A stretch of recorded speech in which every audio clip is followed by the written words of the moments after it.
Hey, this is Chris with Money Bursts, and there are an endless number of scammers right now looking to take your money. And I'm sure we've all gotten a ridiculous number of calls, texts, or emails from both strange and familiar phone numbers and email addresses. So I wanted to put together this quick series on fraud to help you keep your money safe. The first scam I want to cover is phone spoofing. And this is when scammers disguise their number in your caller ID. They can make it look as if the number comes from a company or a person that you might know. And sometimes they're even able to use your same area code in the first few digits of your phone number to make you feel more comfortable answering it, because obviously you recognize those numbers, which is a really weird thing that they're doing. They typically will use scripts that contain information that they found out about you online using social media, or they'll use a sense of urgency to try to rush you into by quickly giving them a response. The best thing that you can do is to just ignore these numbers that pop up that you're not familiar with.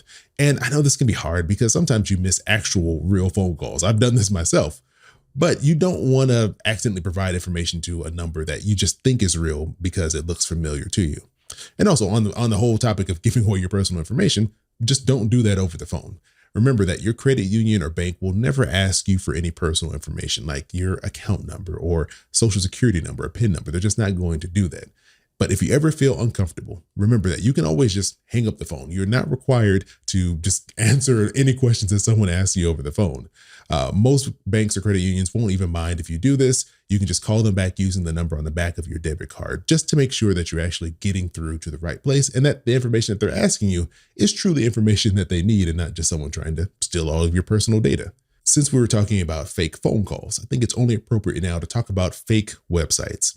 So scammers, they are really good at creating fake websites that look a lot like the real thing. But instead of taking you to your checking account, they're actually stealing everything that you're typing in on the screen. And it can be really frustrating that we have to even look out for these things, but I think it's better to be prepared than to get scammed. So here are some things that you should keep in mind and to look out for when you're browsing the internet, just to make sure you're not on a fake website. Now, scammers, they will often get you to visit these fake websites via email. Before you click on a link in those emails, because they often try to disguise them into some weird messages, you first want to confirm that the email address that they're sending this message from is a legit email address. Now, if it looks unfamiliar or has typos in it, then there's a chance that this is a fake email.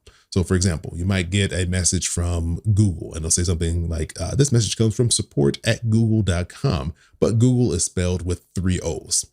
Another way that scammers can get you to click on a link is by hacking in and stealing the email address of someone you know, and then sending you an email requesting that you click some type of link or fill out some of your personal information. Now, if this email is from a coworker or a friend and it seems kind of odd or out of the ordinary, like why would they be asking me for this information? It's an important time to just pause, take time, and then call them directly, because you don't want to respond back to the email, because if they've been compromised, then you're just going to be responding to the hacker and they're like, yeah, of course, this is me. Give me your social security number. So you want to avoid all of that. Just never respond back to a suspicious email.